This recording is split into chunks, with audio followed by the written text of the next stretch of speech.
대지를 분석하고 주어진 상황을 분석을 해봤고요. 법규도 체크해봤고, 그다음에 이제 건축주가 어떤 집을 요구하시는지 요구 사항에 대해서도 정리했습니다. 그러면 이런 상황과 주어진 조건에서 어떻게 건물을 디자인하고 풀어 나갈지 평면 구성에 대해서 한번 같이 고민해 보도록 하겠습니다.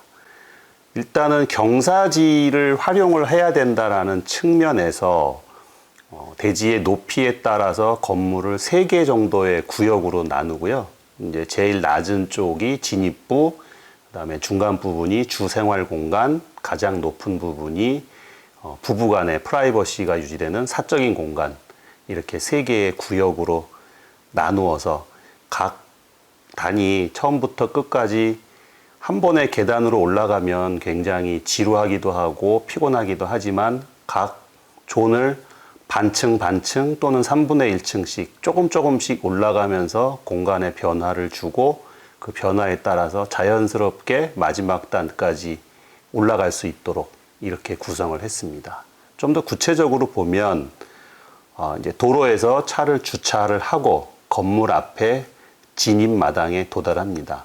주차장에서 진입 마당까지도 한 3분의 1층 정도, 1m 정도를 올라오고요. 그 다음에 진입 마당에서 다시 한두 단 또 올라서면 현관 앞에 포치.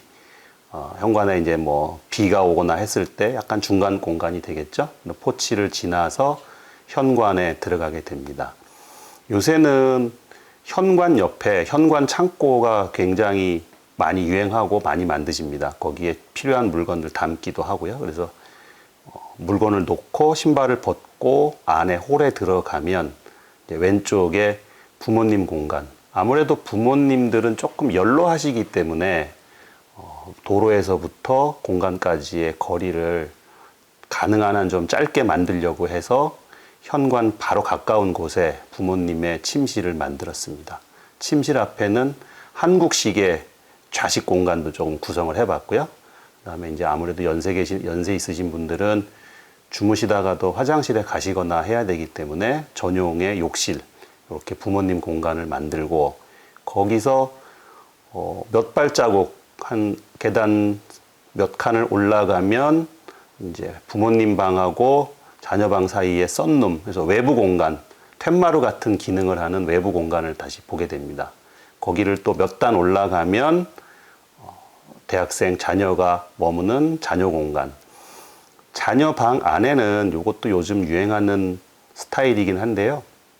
침실 안에 한 60cm 정도의 스텝업 공간을 두어서 책상과 생활하는 레벨하고 잠자는 레벨의 구분을 두어서 안에서 작은 방이지만 조금 더 다양한 공간 구성을 하도록 했습니다.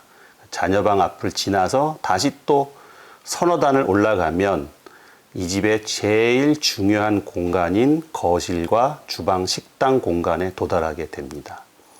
거실하고 주방, 식당은 뭐 최초의 건축주 요구사항이기도 하지만 하루의 대부분의 시간을 머무는 곳이기 때문에 여기에 디자인에 가장 중점을 많이 두었습니다. 이제 저희가 디자인하다 보면 주방, 식당의 아일랜드 식탁을 어떻게 둘 것인가, 거실에 소파 방향으로 둘 것인지, 이 집처럼 외부 정원을 향할 것인지가 항상 고민되고, 뭐 어떤 분은 소파 방향, 어떤 분은 정원 방향을 선택을 하시는데요. 여러 번의 검토와 회의 끝에 정원 방향으로 두자. 그것은 시선을 거실하고 주방식당, 주방식당에서는 정원 방향이 메인 시선이 되고, 거실은 물론 외부를 보기도 하지만 거실 전면에 TV를 보기도 하기 때문에 시선의 방향을 약간 다르게 해서 하루 안에서도 조금 더 덜 지루한 그런 시선 처리에 의미를 두었습니다. 그다음에 주방 식당 옆에 다용도실을 두어서 냉장고라든가 세탁기, 또 요새 팬트리 공간도 굉장히 강조가 되고 있는데 이 집에서는 팬트리는 상대적으로 조금 작은 그런 상황입니다. 저희가 이 프로젝트 다음에 또 소개드릴 프로젝트에서는 다용도실의 팬트리 공간이 조금 더 크고 강조가 되어 있는데요. 그때 다시 한 번 더 다용도실 내부 구성에 대해서 한 번 더 훑어보는 시간을 갖도록 하겠습니다. 거실에서 다시 3칸, 4칸 정도를 올라가면 체력 단련실이 있습니다. 그래서 체력 단련실에서 거실로 서로 소통할 수도 있고, 그러면 주방, 식당, 거실, 체력 단련실까지가 크게 보면 하나의 공간이 되기 때문에 낮 시간에 남편이 운동할 때 또 주부가 주방에 있을 때도 서로 계속 대화하고 소통할 수 있는 그런 공간을 만들도록 했습니다. 여기서 안방까지는 상당히 여러 단을 올라가야 됩니다. 이제 대지의 경사를 극복해야 되는 부분도 있고, 의도적으로 안방하고 거실은 높이 차이를 좀 많이 두어서 안방의 프라이버시를 조금 더 확보하는 그러한 공간 구성입니다. 그리고 안방에 드레스룸 있고, 또 이제 서재 공간이 있고, 침실 공간이 있는데요. 이거를 각기 별도의 방으로 만드는 방법도 있고, 이렇게 하나의 방으로 만들어서 조금 넓고 여유롭게 느낄 수도 있고요. 이거는 뭐 전적으로 사용자 선택의 문제입니다.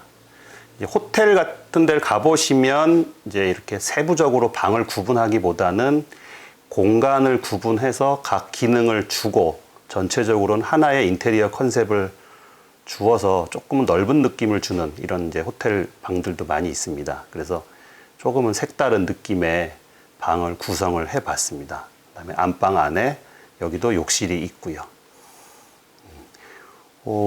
전체적으로 이렇게 평면의 구성은 그런데 요 말씀 설명드린 거를 단면도라는 도면을 보시면서 한 번 더 설명을 드리겠습니다.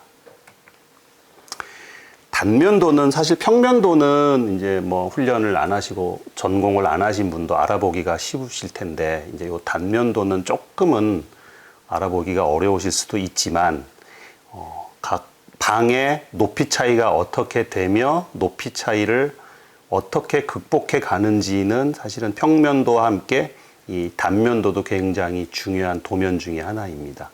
이 부분을 보시면서 각 방의 높이가 어떻게 차이 나는지, 도면상 제일 왼쪽에 보면 침실 1이라고 되어 있는 게 부모님 공간입니다. 그러니까 부모님 공간에서 다시 썬룸 앞에 자세히 보시면 계단이 한 3칸 정도 있죠. 그래서 이제 썬룸을 지나서 또 몇 칸 올라가면 자녀방인 침실 2, 거기서 또 몇 칸 올라가면 거실하고 주방 공간, 또 거기서 몇 칸 올라가면 체력 단련실, 이렇게 각 방과 높이가 물 흐르듯이 한 번에 너무 지루하거나 육체적으로 힘들지 않게 조금씩 가다 보면 자기가 원하는 공간에 도달할 수 있는 그런 방법으로 경사지를 극복하는 그러한 개념이 이 도면에 잘 설명이 되어 있습니다. 그 다음에 체력 단련실하고 안방은 평면에서도 말씀드렸듯이 충분히 높이 차이도 주고 공간적으로 완전히 구분을 해서 프라이버시를 좀 확보할 수 있도록 했고요.